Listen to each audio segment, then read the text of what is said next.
Hey guys, we're going to get right into the show in just a second, but recently I've been making a lot of awesome new podcast friends, and I wanted to share some of them with you. So if you're enjoying this podcast, chances are you listen to other podcasts, so I want to introduce you to some awesome podcasts that you definitely need to check out.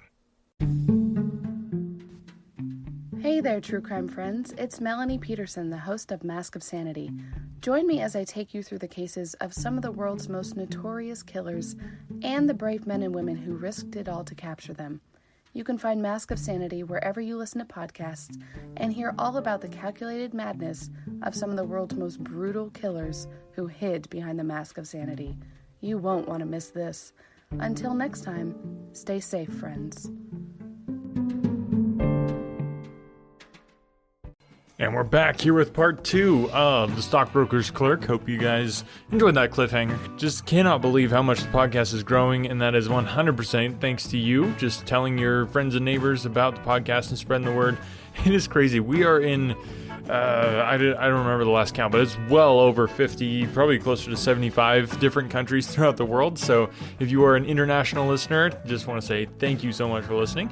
And stay tuned until afterwards. I've got a little bit of a behind-the-scenes story for you on this episode. So thanks for listening today, guys.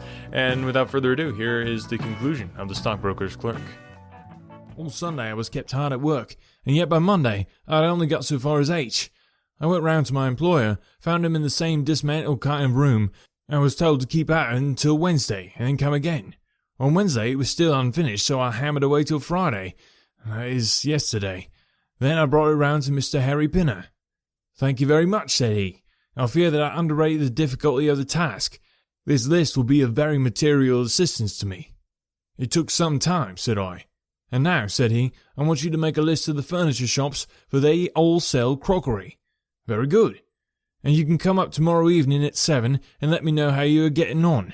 Don't overwork yourself. A couple of hours at Day's music hall in the evening would do you no harm after your labours." He laughed as he spoke, and I saw with a thrill that his second tooth upon the left-hand side had been badly stuffed with gold. Sherlock Holmes rubbed his hands with delight, and I stared with astonishment at our client. "You may well look surprised, Dr. Watson, but it is this way," said he.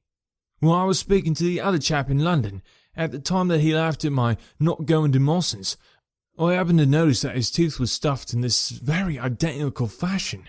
The glint of the gold in each case caught my eye, you see. When I put that with the voice and figure being the same, the only things altered which might be changed by a razor or a wig, I could not doubt that it was the same man. Of course, you expect two brothers to be alike, but not that they should have the same tooth stuffed in the same way. He bowed me out and I found myself in the street, hardly knowing whether I was on my head or my heels. Back I went to my hotel, put my head in a basin of cold water and tried to think it out. Why had he sent me from London to Birmingham? Why had he got there before me? And why had he written a letter from himself to himself? It was altogether too much for me, and I could make no sense of it. Then suddenly it struck me that what was dark to me might be very like to Mr. Sherlock Holmes. I had just time to get up to town by the night train to see him this morning, and to bring you both back with me to Birmingham." There was a pause after the stockbroker's clerk had concluded his surprising experience. Then Sherlock Holmes cocked his eye at me, leaning back on the cushions with a pleased and yet critical face, like a connoisseur who had just taken his first sip of a comet vintage. "Rather fine, Watson, is it not?" said he. "There are points in it which please me. I think that you will agree with me that an interview with Mr. Arthur Harry Pinner in the temporary offices of the Franco-Minden Hardware Company Limited would be a rather interesting experience for both of us." "But how can we do it?" I asked. "Oh, easily enough," said Hall Pycroft cheerily. "You were two friends of mine who are in want of a billet, and what could be more natural than that I should bring you both round to the managing director?" "Quite so, of course," said Holmes. "I should like a look at the gentleman, and see if I can make anything of his little game. What qualities have you, my friend, which would make your services so valuable? Or is it possible that—" He began biting his nails and staring blankly out of the window, and we hardly drew another word from him until we were in New Street. At 7 o'clock that evening we were walking, the three of us, down Corporation Street to the company's offices. "It's no use our being at all before our time," said the client. "He only comes there to see me, apparently, for the place is deserted up to the very hour he arrives." "That is suggestive," remarked Holmes. "By Jove, I told you so!" cried the clerk. "That's he walking ahead of us there." He pointed to a smallish, dark, well-dressed man who was bustling along the other side of the road. As we watched him, he looked across at a boy who was bawling out the latest edition of the evening paper, and running over among the cabs and buses, he bought one from him. Then, clutching it in his hand, he vanished through a doorway. "There he goes!" cried Hall Pycroft. "There are the company's offices into which he has gone. Come with me, and we'll fix it up easily as possible." Following his lead, we ascended 5 stories until we found ourselves outside a half-open door, at which our client tapped. A voice within bade us enter, and we entered a bare, unfurnished room such as Hall Pycroft had described. At the signing table sat the man whom we had seen in the street, with his evening paper spread out in front of him, and as he looked up at us, it seemed to me that I had never looked upon a face which bore such marks of grief, and of something beyond grief, of a horror such as comes to few men in a lifetime. His brow glistened with perspiration, his cheeks were of the dull, dead white of a fish's belly, and his eyes were wild and staring. He looked at his clerk as though he failed to recognize him, and I could see by the astonishment depicted upon our conductor's face that this was by no means the usual appearance of his employer. "You look ill, Mr. Pinner," he exclaimed. "Yes, I am not very well," answered the other, making obvious efforts to pull himself together and licking his dry lips before he spoke. "Who are these gentlemen whom you have brought with you?" "One is Mr. Harris of Bermondsey, and the other is Mr. Price of this town," said our clerk glibly. "They are friends of mine and gentlemen of experience, but they have been out of place for some little time, and they hope that perhaps you might find an opening for them in the company's employment." Very possibly," cried Mr. Pinner with a ghastly smile. "Yes, I have no doubt that we shall be able to do something for you. What is your particular line, Mr. Harris?" "I am an accountant," said Holmes. "Ah, yes, we shall want something of the sort. And you, Mr. Price?" "A clerk," said I. "I have every hope that the company may accommodate you. I will let you know about it as soon as we come to any conclusion, and now I beg that you will go. For God's sake, leave me to myself."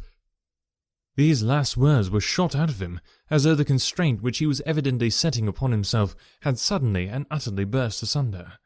Holmes and I glanced at each other, and Hall Pycroft took a step towards the table. "You forget, Mr. Pinner, that I am here by appointment to receive some directions from you," said he.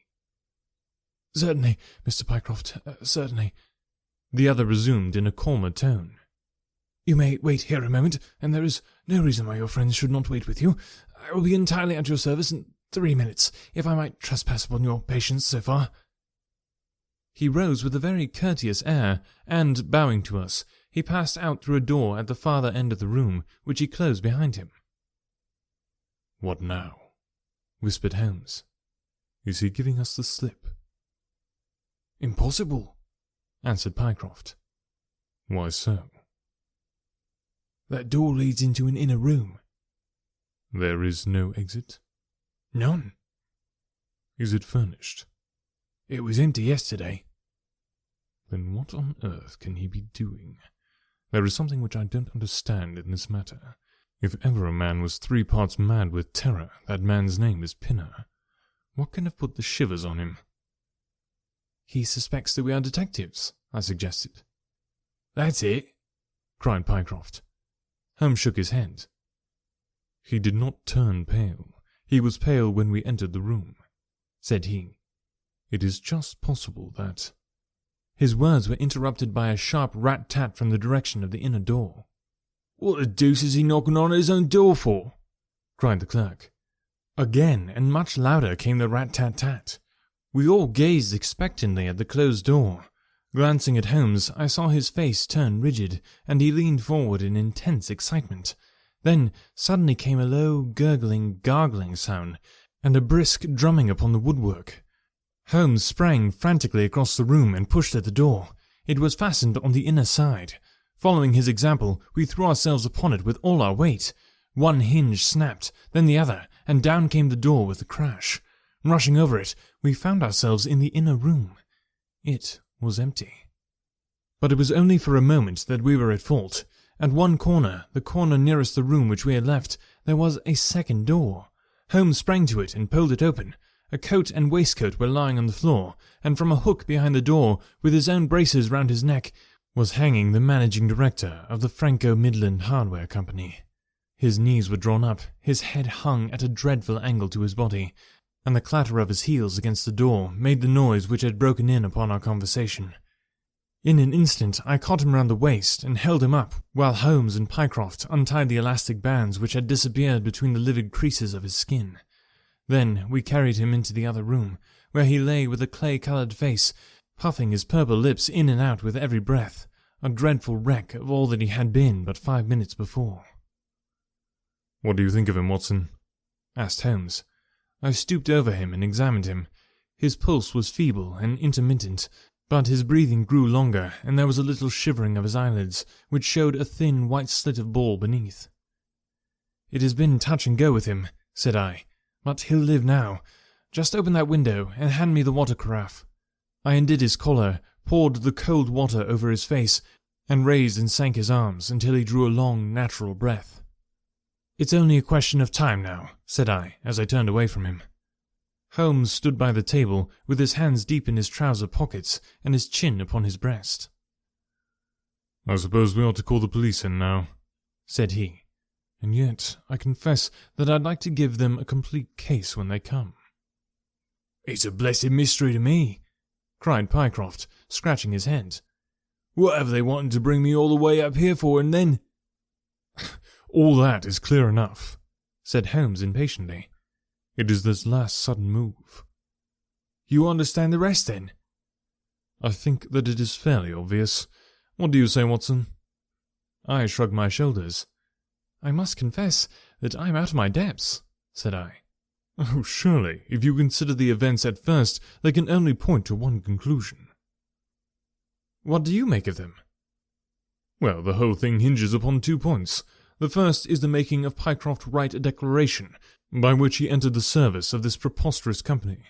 Do you not see how very suggestive that is?" "I am afraid I missed the point." "Well, why did they want him to do it?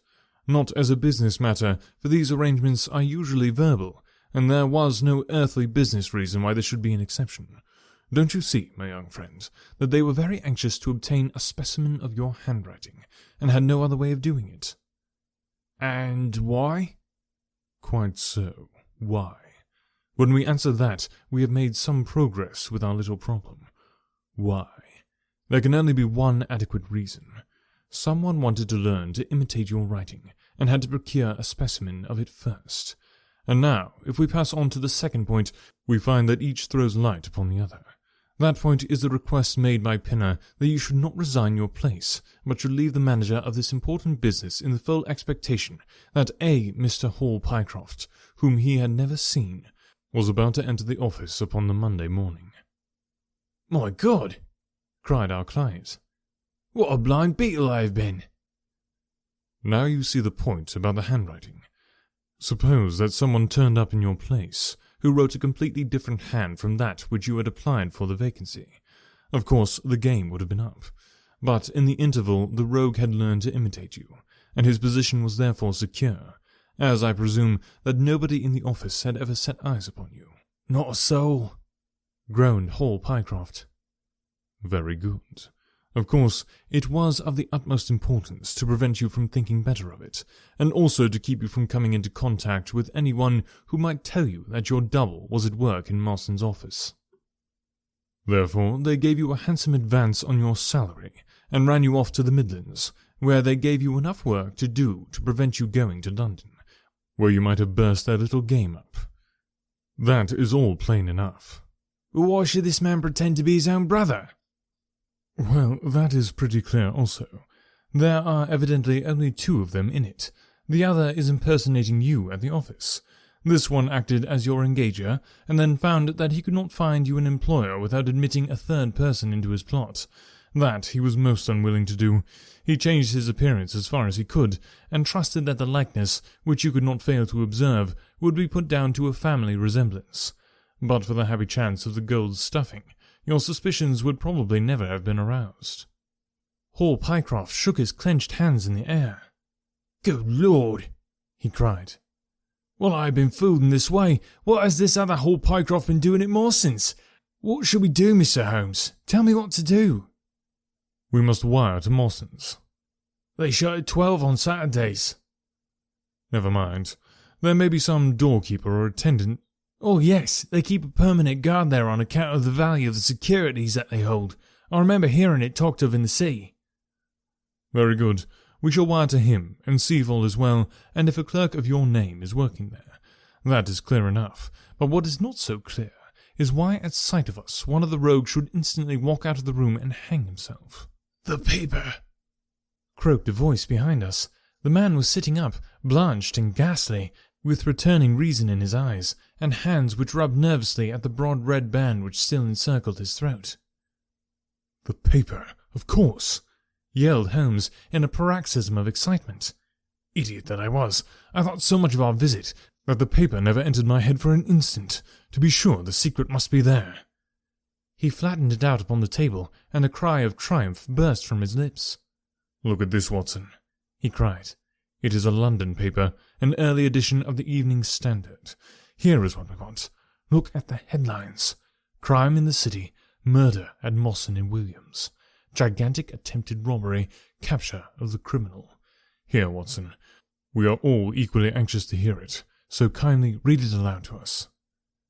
It appeared from its position in the paper to have been the one event of importance in town, and the account of it ran in this way. "A desperate attempt at robbery, culminating in the death of one man and the capture of the criminal, occurred this afternoon in the city. For some time back, Mawson and Williams, the famous financial house, have been the guardians of securities, which amount in the aggregate to a sum of considerably over £1 million sterling.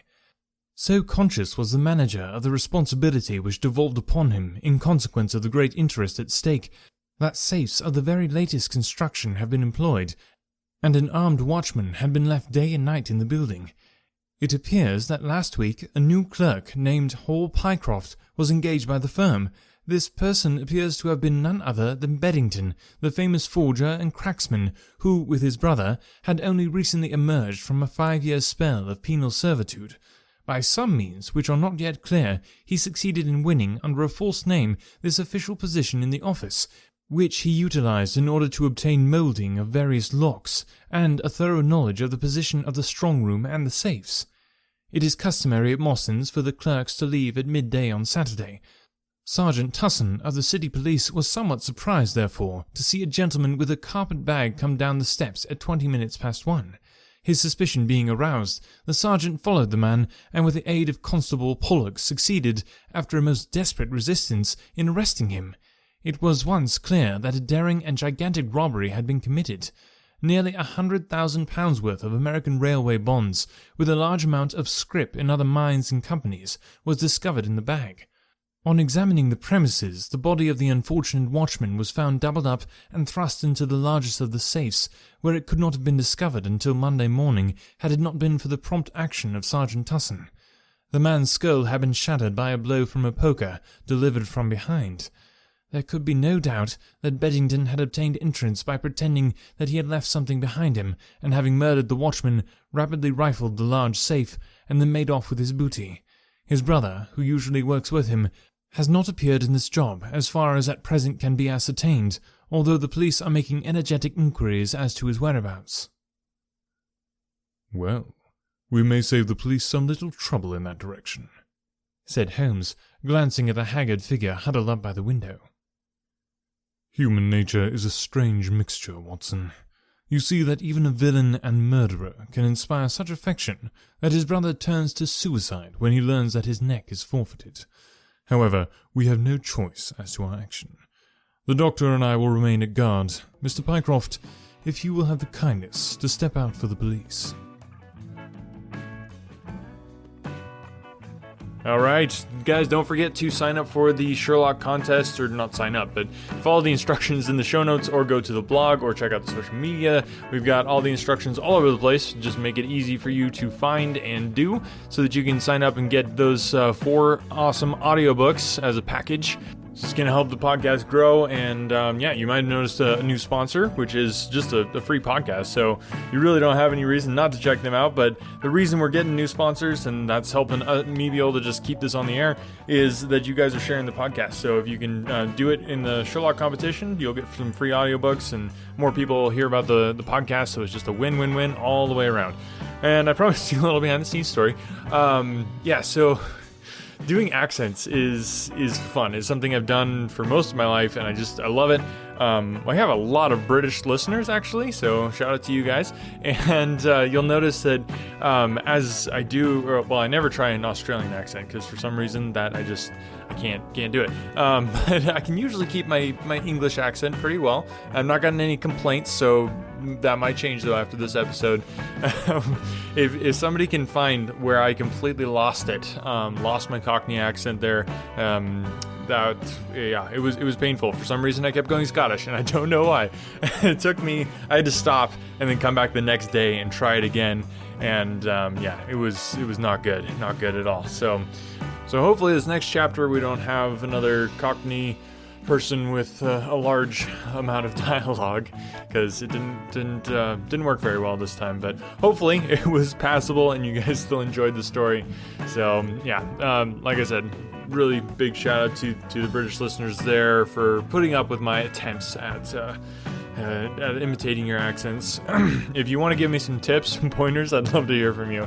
Or if you just want to cry foul, that's alright too. So thanks guys for listening, and don't forget to enter the contest, and we'll talk to you next time.